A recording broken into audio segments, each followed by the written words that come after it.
Private broadcasters are facing tough times. Quebecor's Pierre Karl Péladeau made another plea to that effect this week, pointing to figures that show 90% of the advertising pie going to American internet giants. He's calling for regulatory relief and for CBC Radio-Canada to get out of the advertising game as it takes up a good share of what's left for Canadian broadcasters. Quebec's culture minister agrees with that assessment and is opening the door to removing ads from the province's public broadcaster, Télé-Québec. Let's talk a little bit more about this with Pierre Karl Péladeau, the interim president and CEO of the TVA Group. Monsieur Péladeau, welcome to the program.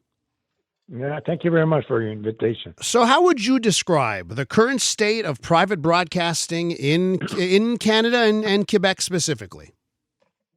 Well, I guess, maybe the first thing I should say, it's a little bit different because on one side, you're going to have American programming that's going to be the most viewed programs.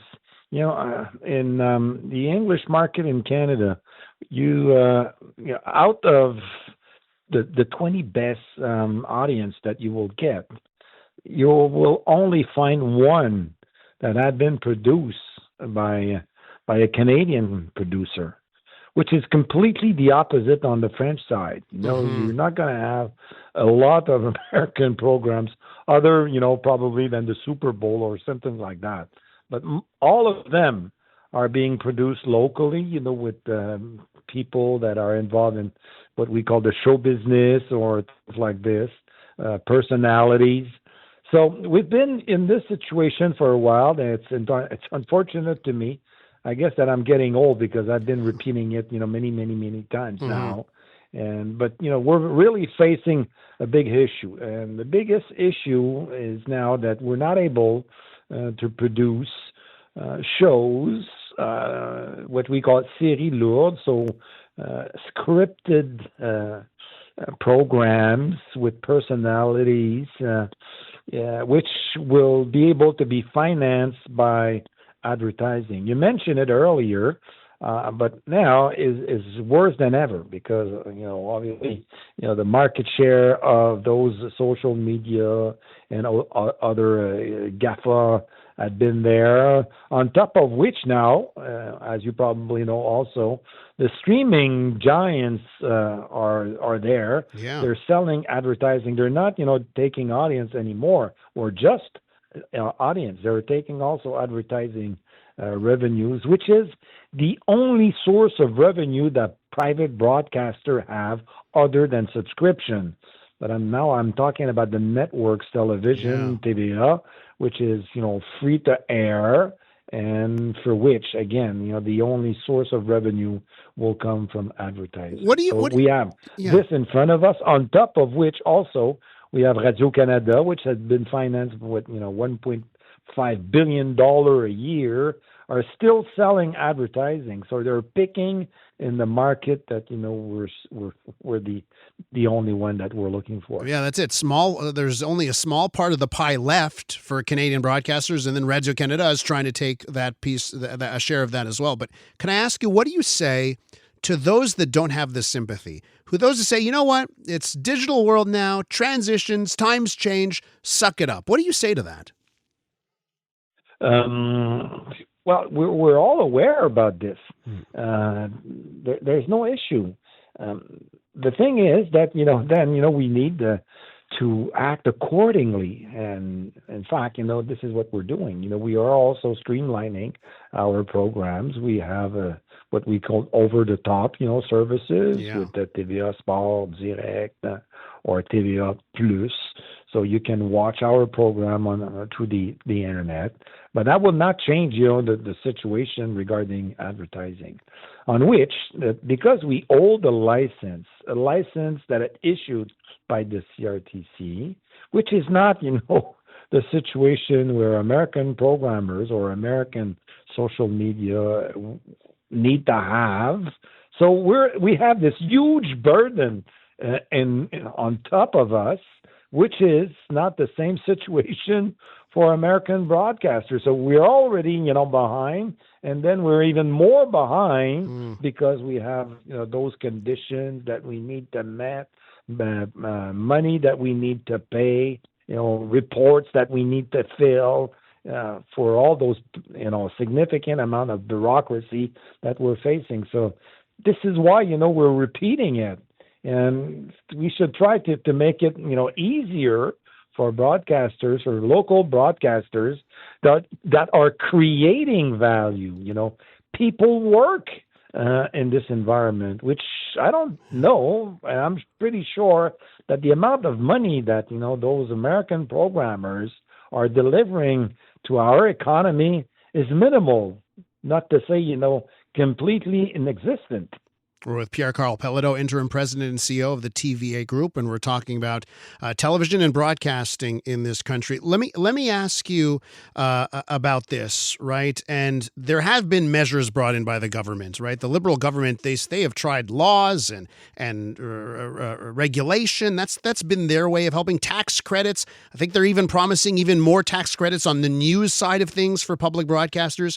What do you say to the help that you have received from government over the last decade? Has it just been the wrong type of help? I guess that, I don't have many other things to say than what you just mentioned. I mean, the regulatory burden never disappeared. The money that we've been asked is still there. The tax credits are not really increasing. We receive what we call the Fonds Canadien des Médias, Canadian Media Fund, which is largely financed by the cable distributors like Videotron, like Bell, and others that had not been increased.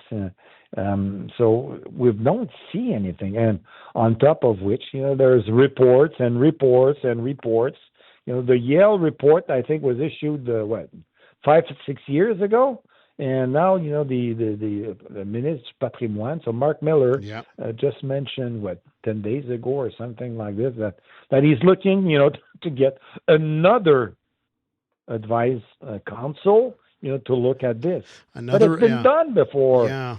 Nothing changed other than, unfortunately, deteriorate. So I don't know, what to say. And well, let me ask you what all the stakeholders of the industry, from the producers, from the actors, from the technicians, from the regulatory bodies, all together work, to find out what will be the solution. Because if we are all together, I guess that we're going to have more capacity of moving forward than instead of going backward. The call for CBC Radio-Canada to stop taking advertising, do you think there's a chance that the government will heed that call? This I don't know. But certainly I consider my job to doing it and to repeat it. This is what I'm paid for, and then, I will continue to do my job, other than obviously also manage our business as efficiently as possible, as less expensive as possible. And this is, again, what we're being paid for and what we will continue to do. Let me ask you for your perspective on, ever increasing costs for sports broadcasting rights. And of course, you've got TVA Sport. There's been lots of talk about what will happen with the NHL hockey deal. Do you put all this stuff together? Like what we're talking about when you're trying to produce high quality, dramatic TV shows as well. You got to pay for that. Now you got to pay for sports costs. What's happening with that? How do you view the rest of your broadcasting operations? Yeah, you're right to say that those rights are expensive. On the other side of the equation, that those rights also brings a significant audience. We have a peak of over 2.1 million auditors during the Game 7 against the Lightning. So we will certainly continue to do this. So yes, you're right. We need to balance between right sports and series, scripted series. It's not always easy, but at the end of the day, we're looking at our sports right, and I'm not going to negotiate publicly, but this is certainly something that we can consider being interesting. But are you getting squeezed here? If like Amazon and all the online Google, if they're taking 90% of the advertising revenue, Doesn't that mean they can also squeeze you out of sports here in Canada if they wanted to? If they were, looking to do this, they have the possibility of doing so. Mm-hmm. We saw it, when the MLS took what at that time was the Impact de Montreal. Yeah. And they took the entire broadcasting rights from MLS being broadcast on Apple TV. I'm not sure that was a great success. Mm-hmm.